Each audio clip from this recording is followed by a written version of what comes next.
પ્રભુ ઈસુના જીવંત અને પવિત્ર ત્રિએક નામમાં વાલા ભાઈઓ અને બહેનો, આપ સર્વને લોગોસ બાઇબલ સ્ટડી તરફથી હું પ્રેમી સલામ પાઠવું છું.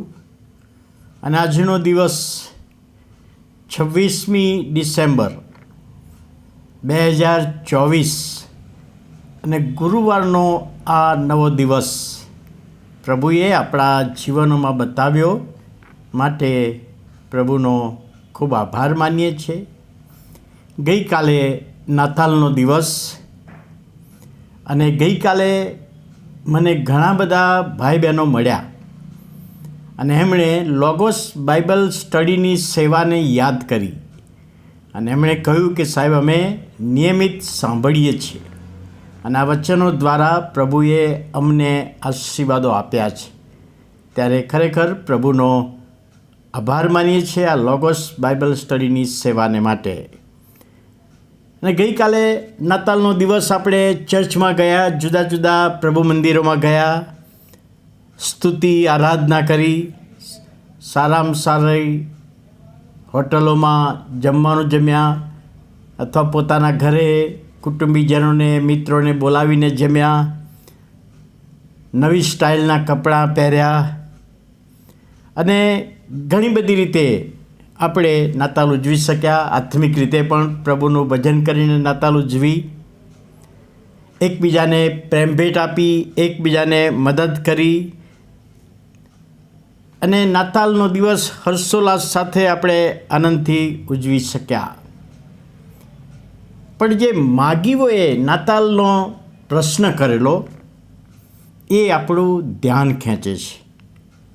માથેની સુવાર્તામાં જે પ્રશ્ન કરવામાં આવ્યો છે, માથેની સુવાર્તા 2 અધ્યાય ને 2 કલમ, કે યહૂદીઓનો જે રાજા જન્મ્યો છે તે ક્યાં છે એ પ્રશ્ન કર્યો. જ્યારે પ્રભુ ઈસુ ખ્રિસ્તનો જન્મ થયો ત્યારે બાળ રાજાની શોધમાં નીકળ્યા. બાળ રાજાનું દર્શન કરવું હતું અને માટે મહેલમાં હશે એમ ધારીને તે ત્યાં ગયા અને યહૂદીઓનો રાજા જન્મ્યો છે તે ક્યાં છે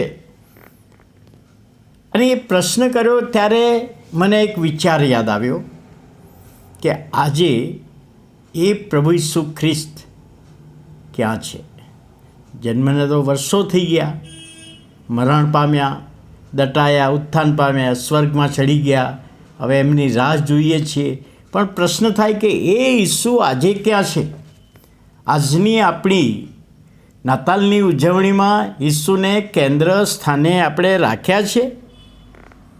બહુ વખત પહેલાં એક સ્કીટ મેં જોઈ હતી અને એમાં 3 દીકરા હતા બાપને, અને બાપની ઉંમર 95 વર્ષની ઉંમર, અને એમનો હેપી બર્થડે ઉજવવાનો હતો. ત્યારે સગા સંબંધીઓને, કુટુંબીજનોને આમંત્રણ આપ્યું અને ઘણા બધા લોકો ભેગા થયા અને દાદાનો હેપી બર્થડે ઉજવવાને માટે ફંક્શન કર્યું. ત્યારે કોઈકે પૂછ્યું કે ભાઈ જેનો આપણે બર્થડે ઉજવીએ છીએ, દાદા તમારા ફાધર ક્યાં છે? અત્યારે ક્યાં છે? અરે દીકરાઓએ કહ્યું કે અમારા ફાધર 95 વર્ષના છે અને બહુ જ અમને હેરાન કરે છે, બોલ કરે છે, કદી બધું માગ કરે છે, એટલે અમે એમનાથી કંટાળ્યા છીએ અને બીજી રૂમમાં સુવાડી રાખ્યા છે, બેસાડી રાખ્યા છે. સ્કીટ હતી, પણ વાસ્તવિક જીવનમાં આવું આપણા જીવનમાં નાતાલના દિવસોમાં અને નાતાલ પૂરી થયા પછી પણ આપણા જીવનોમાં બનતું હોય કે જેનો જન્મદિવસ ઉજવ્યો એને બાજુ પર રાખીને ઉજવણી કરી હોય, એને બાજુ પર રાખીને ઉજવણી કરી હોય એવું પણ બન્યું હોય. તો માગીઓનો જે પ્રશ્ન હતો કે યહૂદીઓનો રાજા ક્યાં છે, અને આજે એ રાજા, એ પ્રભુ ઈસુ ખ્રિસ્ત ઉજવણી કરનારને આપણને પૂછી રહ્યા છે કે હું ક્યાં છું, તમારા જીવનમાં છું, તમારા હૃદયમાં છું, તમારી મંડળીમાં છું, તમારા કુટુંબમાં છું, ક્યાં છું હું? અને જો એ બધી જ જગ્યાએ એની હાજરી આપણા જીવનમાં હોય તો પ્રભુના નામને આપણે ધન્યવાદ આપીએ છીએ. પણ જો નથી,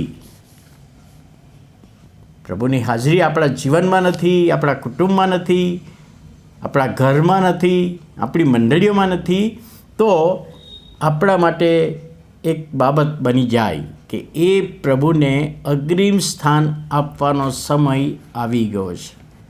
નાતાલની ઉજવણી કરવામાં વાંધો નથી આવતો, સેવા કરવામાં વાંધો નથી આવતો, પણ પ્રભુને સાથે રાખીને ઉજવણી કરવાની, સાથે રાખીને ખ્રિસ્ત કેન્દ્રિત નાતાલ એવું કહી શકાય.